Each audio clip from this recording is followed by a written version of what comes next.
Nutrition literacy காலத்தின் கட்டாயம் part 2. Are you TOFI? Thin outside, fat inside. இதை TOFI எனலாம். அதாவது வெளித்தோற்றத்திற்கு ஒல்லியாக தெரியும் நபரின் உடலுக்குள் உறுப்புகளோடு படிந்திருக்கும் கொழுப்பு விசரல் ஃபேட் எனப்படுகிறது.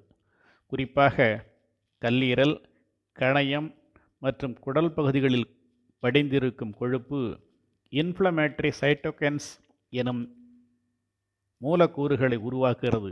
அதனால் இதய நோய், சர்க்கரை வியாதி, ஸ்ட்ரோக், அல்ஷிமர்ஸ் டிசீஸ் மற்றும் டிஸ்லிபிடிமியா உருவாகிறது.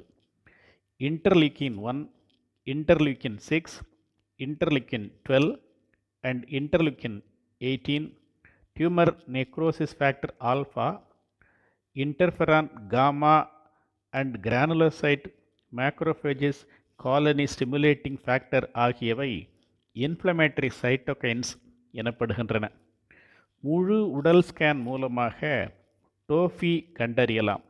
ஒரு மனிதனின் உடலுக்குள் சராசரியாக 1.65 லிட்டர் கொழுப்பு வரை படிந்திருந்தால் அது நார்மல் என்றும், அதற்கு அதிகமாக படிந்திருந்தால் அவர்களை டோஃபி என்றும் கூறலாம். பாடி மாஸ் இண்டெக்ஸ் 23 இருந்தால் ப்ரீ டயபெட்டிஸ், ப்ரீ ஹைப்பர்டென்சிவ் நிலை என கருதலாம். அதாவது சர்க்கரை வியாதிக்கு முந்தைய நிலை, இரத்த கொதிப்புக்கு முந்தைய நிலை என கூறலாம்.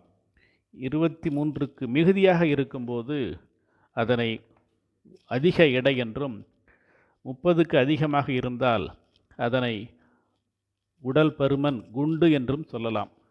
உயரத்திற்கும் வயதிற்கும் ஏற்ற சரியான எடையுடன் பாடி மாஸ் இண்டெக்ஸ் எனும் உடல் பருமன் குறியீட்டை 21க்கும் 22க்கும் இடையில் வைத்துக்கொள்வது நல்லது. ஆரோக்கிய வாழ்வை, நோயற்ற வாழ்வை இது உறுதி செய்யும் என்பதில் ஐயமில்லை.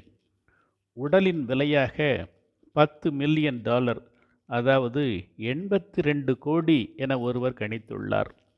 செயற்கை இதயம் பொருத்துவதற்கு கோடிக்கணக்கிலும், கல்லீரல் மாற்று அறுவை சிகிச்சைக்கு பல லட்சங்களும், ஒவ்வொரு உறுப்புக்கும் ஒரு குறிப்பிட்ட விலையை நாம் கொடுக்க வேண்டிய காலத்தில் வாழ்ந்து கொண்டிருக்கிறோம். நாம் ஒவ்வொருவரும் நியூட்ரிஷன் பற்றி சரியாக புரிந்து கொண்டு உடலை கோயில் போன்று பாதுகாக்க வேண்டும், போற்ற வேண்டும் என்பதில் மாற்று கருத்து இருக்க முடியாது. ஏனெனில் அக்கோயிலில்தான் நாம் வாழ்கிறோம்.